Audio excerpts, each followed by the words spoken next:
Il dit repentez-vous. La première des choses, c'était de se repentir, de changer de mentalité, de changer de comportement, de changer leur façon d'agir, afin d'entrer dans le royaume. Vous ne pouvez donc pas servir Dieu quand la mentalité n'est pas rénovée, la mentalité n'est pas changée. Votre habitude de concevoir les choses, de voir les choses n'est pas changée, vous ne pouvez pas servir. C'est pourquoi j'ai dit, le péché est universel. On rencontre le péché partout. Mais lorsque nous parlons du péché, je dis bien, le péché n'est pas seulement le fait de transgresser la parole, mais c'est une énergie qui contrôle les vies.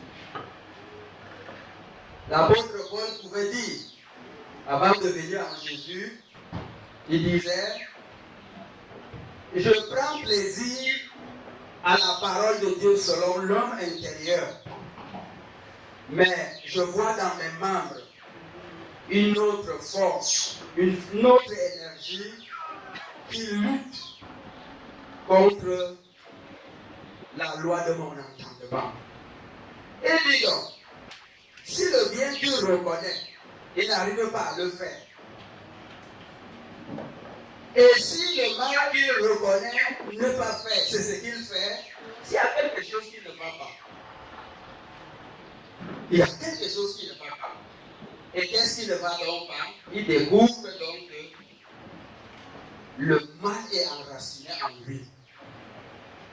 Et c'est pourquoi il commence donc à chercher des issues, des moyens de sortir de cet état.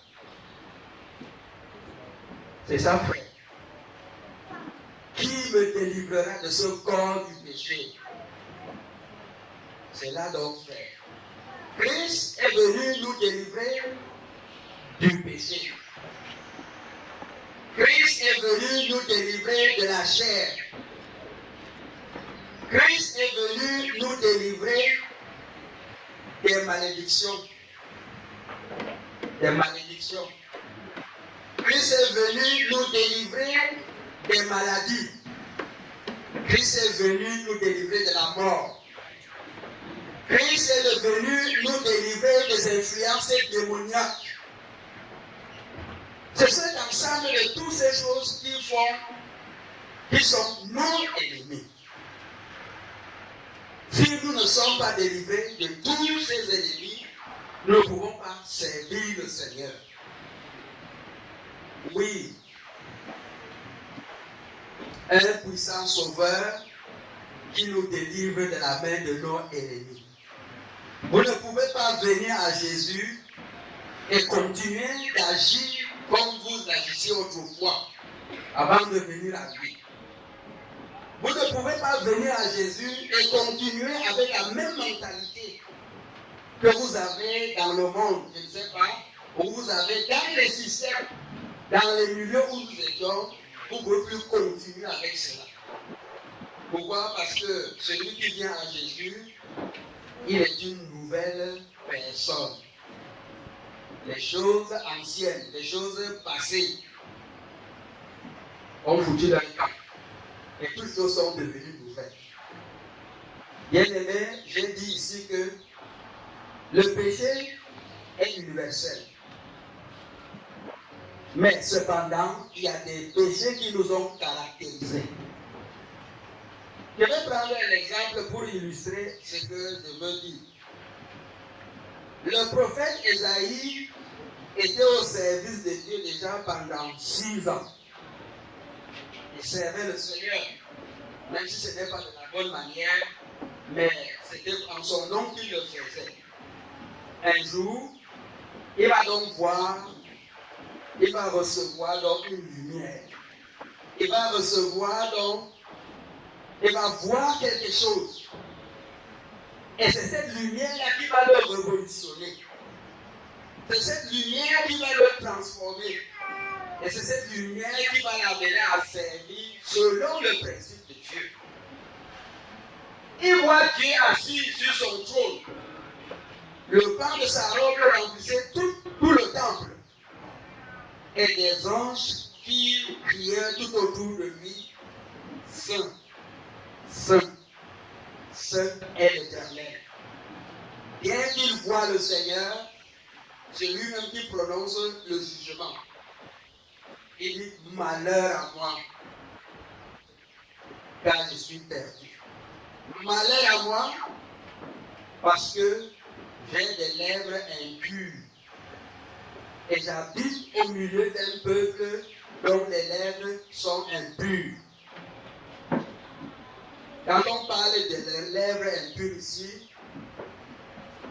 Esaïe a résolu qu'il était menteur. Ce qu'il avait caractérisé, c'était le mensonge.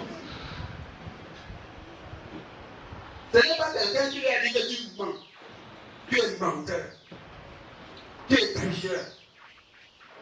Mais parce qu'il a vu cette lumière, c'est lui-même qui réalise, d'après ce qu'il a vu, qu'il est menteur.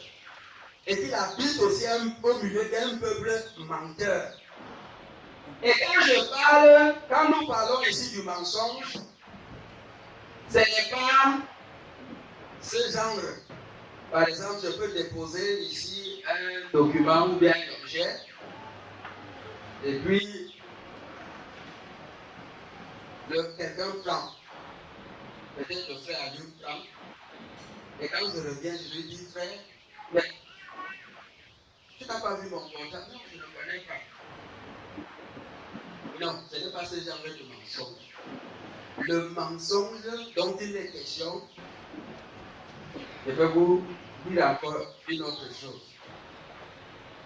Paul dit, de même comme le serpent a séduit Ève, je crains que vos pensées aussi ne se détournent de la simplicité à l'égard de Christ. Il continue en disant, car si quelqu'un vient vous prêcher un autre évangile que ce qui vous a été prêché, et je crains. Il dit, le serpent a séduit Ève.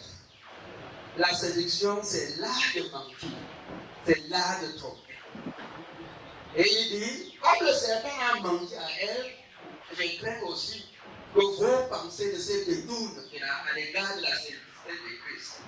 Car si quelqu'un vient vous annoncer un autre évangile, vous pouvez le recevoir. Qu'est-ce que je vais donc dire? Je vais dire par là que si vous ne fonctionnez pas avec le principe de Dieu, vous ne fonctionnez pas avec la parole qu'il vous a donnée, vous êtes dans le mensonge. Vous êtes dans le faux. Vous ne pouvez pas donc réussir avec des paroles mensongères. C'est pour cela que Esaïe va donc voir. On va lui parler du principe de fondement. Et le Seigneur révèle donc à base de ce fondement ou de ce principe, je vais balayer toutes vos faussetés, tous vos mensonges dans lesquels vous êtes réfugiés, je vais balayer tout ça. Parce que des bases nouvelles, des bases fondamentales vont être posées. Et c'est ça qui va les révolutionner. Oui, nous ne pouvons donc pas servir selon le principe de la parole tant que nous n'avons pas vu ce Dieu de gloire. Tant qu'il ne s'est pas révélé à nous, nous ne prendrons jamais conscience de ce que nous sommes. Nous ne prendrons jamais conscience. C'est pourquoi Dieu doit se révéler à nous. Nous sommes nés dans les églises protestantes, si vous appelez ça Presbyterian Church. C'est là que nous avons grandi. On est nés, on a grandi. Quand quelqu'un vous dit, quand j'entends souvent les gens dire que moi je suis né dans la foi, on n'est pas dans la foi. on n'est pas dans la foi. J'ai souvent dit que même les enfants que nous faisons la frère, ils doivent pouvoir comme nous on a pu. Ce n'est pas parce qu'ils sont nés dans le foyer d'un pasteur qu'ils sont automatiquement sauvés. Ils doivent recevoir Jésus. Comme nous les parents, nous l'avons reçu. On est né dans la foi. Puis on peut naître dans le foyer d'un croyant. Mais ce n'est pas pour autant dire que tu es croyant. Non. On reçoit Jésus comme ton Seigneur et ton Sauveur. On le reçoit de manière personnelle. Là, tu sauras où tu vas. Il n'y a pas de communisme dans la foi. La foi est individuelle et personnelle. Elle n'est pas collective. Donc, c'est cela, frère. Suivez donc.